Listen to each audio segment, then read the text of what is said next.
Hi guys, today I'll be showing you my Bujin deck profile. Bujin are an archetype based around getting your Beast Warrior type Bujin monsters out and keeping them alive as long as possible to control the field. I view them as being tier 1 soon.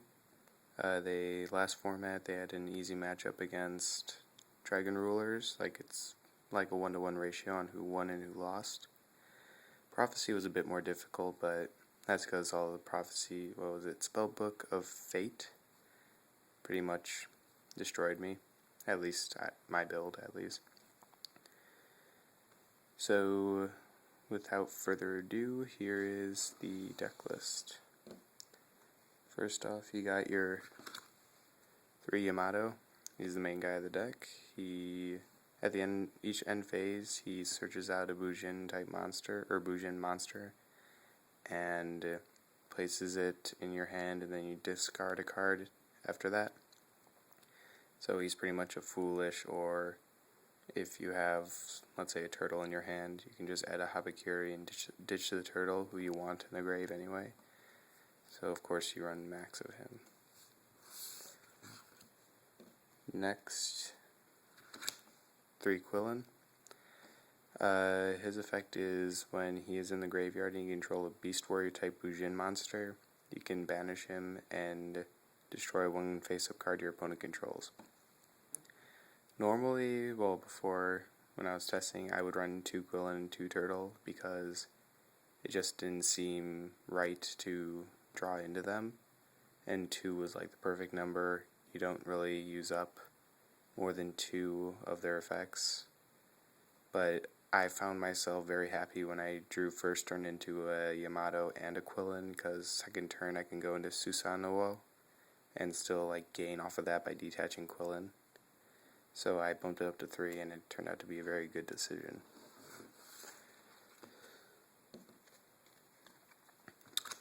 Part of what makes Bujin good is that they have 4 Honests. This guy is an Honest. During the damage step, you can send him from your hand to the graveyard when a Bujin Beast Warrior type monster is battling, and it doubles the attack.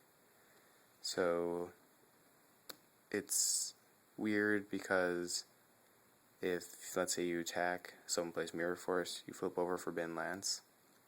Damage step, you activate his effect. Bujin Yamato, his attack is 1800, and his attack will go up to 3600 regardless of Forbidden Lance's minus 800 effect. So he is good. You always run him at 3. He is your 3 extra Honest. Everyone loves Honest. Next I run 2 Turtle. I don't run him at 3 like Quillin because Quillin's effect is more usable than Turtle's. And so I would run him at 3, Quillin over 3 than Turtle. That was my logic in choosing 3 Quillin over 3 Turtle. So 2 Turtle works out very well.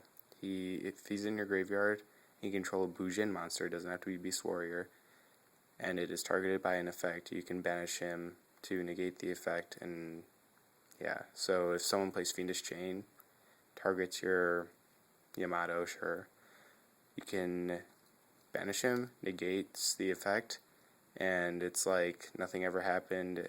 Next turn, your Yamato won't have his effect negated by Fiendish Chain. Fiendish Chain is just face up on the field with no effect on your Yamato whatsoever. So that's an example of a turtle effect. For your non-Bujin monsters, you got 1 Brother of the Fire Fist Bear. He searches out 10 keys, which you really need since 10 keys been semi-limited.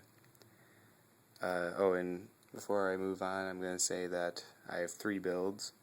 1 is before the September format, 1 is after the September format, and 1 is post Shadow Specter. Of all the decks, this one is probably the worst. Not saying that it's bad, it's just the worst build of the deck. Obviously Shadow Specter being the best. I'm just throwing that out there. So 1 bear. Next you got your actual Honest. Sorry. honest. What more is there to say? And then afterwards, last of the monsters, I have 2 tour guides of the underworld. Sets up a Levier play. You banish Quillen, you banish Turtle. You know, it's an XYZ play waiting to happen. So you get a monster with 1800 attack and a Susanoo. So, very good deal. Okay, that's it of the monsters. Next are spells. 2, Bujin Carnation. If you have a Bujin monster banished and a Bujin monster in the grave, and you control no monsters, and your opponent controls a monster, you can special summon 1 Bujin monster from your banished zone and 1 from the graveyard onto your field, but they can only be used as XYZ materials for Beast Warrior type XYZ monsters, which is good because you pretty much only go into Susanoo and Constellar Omega in this deck. So sorry if the video is shaky, guys. Using my hands, I'm not exactly very high tech, so yeah. Next, 2 Tenki, obviously you want to search out your Yamato and in some cases Bear, so yeah. 2 Kaiser Colosseums, works well in the deck. You pretty much have Yamato or Susanoo on the field. You don't end your phase with more than 1 monster usually, and so it stops your opponent dead in its tracks. They can only get 1 monster on their side of the field, and that's good.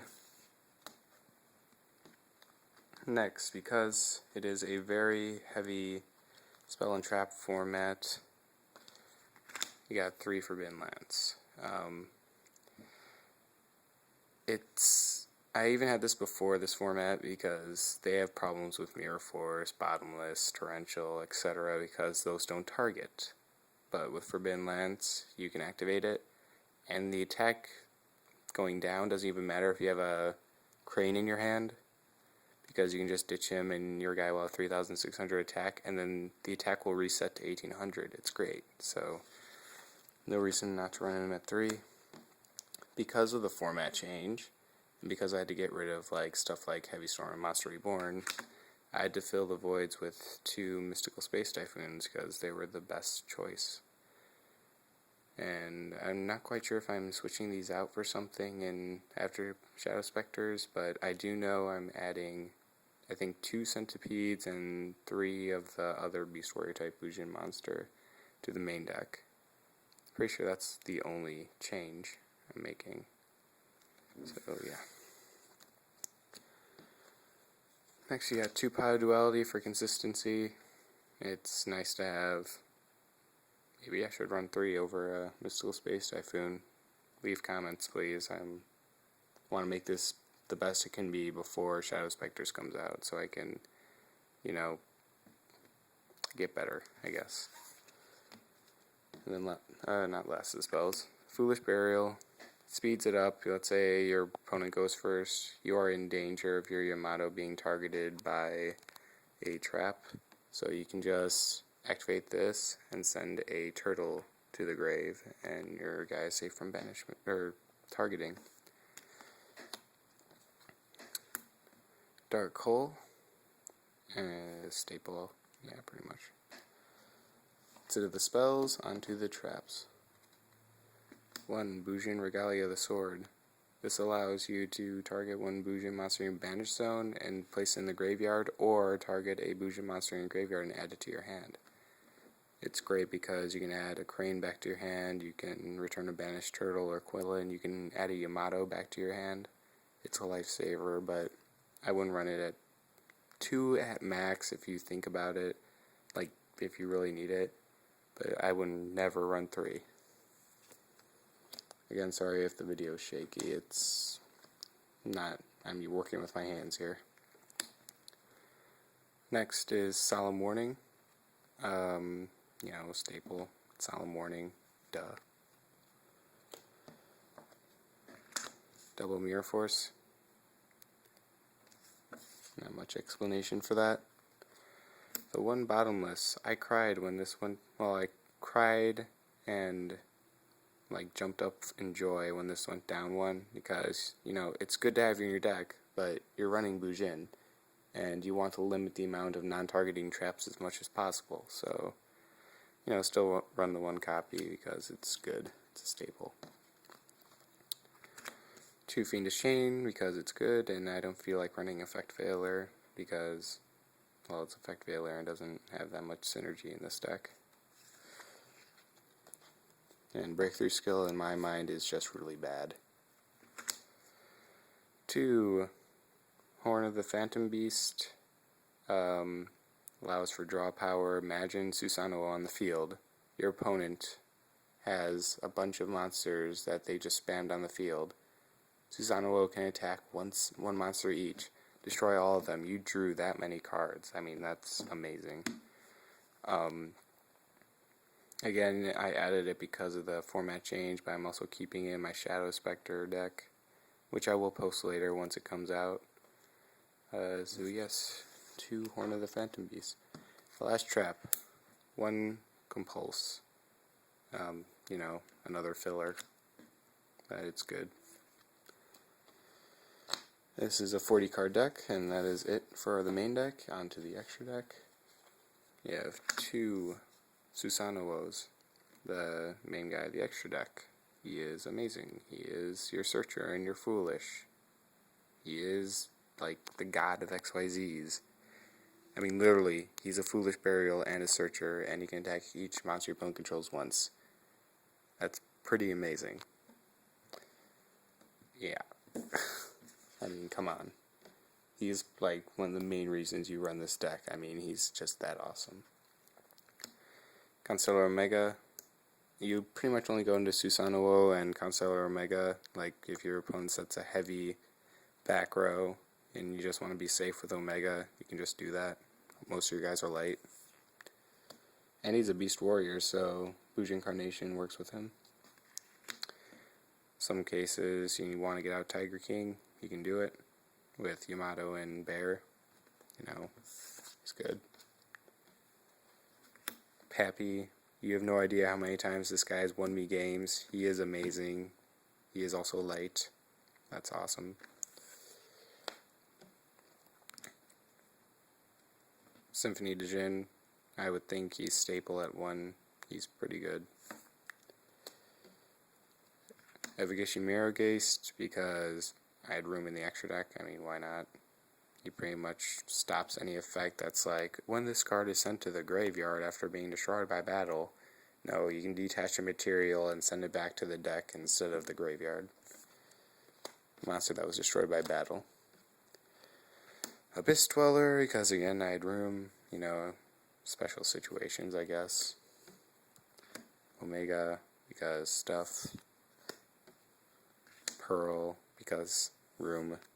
I mean, really, you only need like 3 cards in your extra deck, which is Omega and the 2 Susanoos, but it's nice to have these options. Oh, and you also go into Liviar a lot with Tour Guide because you have those banish plays, and it's amazing and stuff. Yeah. Zen mains, just in case you just draw a really dead hand, which happens so rare, but, you know, Zen mains. And Liviar. You know, that's Leviathan. I is smart. Haha. And Tempo, because some people can be stupid. That is the Bujin deck profile. I hope you guys like it. Please like, comment, I don't know, subscribe. I'm a pretty, like, random-based guy. I'm not can't exactly make decks very often, but I'll try. So yeah, like, comment, subscribe, especially comment. I want feedback. I want to make this deck better. I'm not running the Black Garden variant. I view Bujin as supposed to be the control, and Black Garden takes away from that. It takes away valuable deck space. So no Black Garden OTK suggestions, just ways to improve the control. Thanks for watching, and see you guys later in my next video. Probably will be either Madolche or this Shadow Specter version. See you guys later. Bye.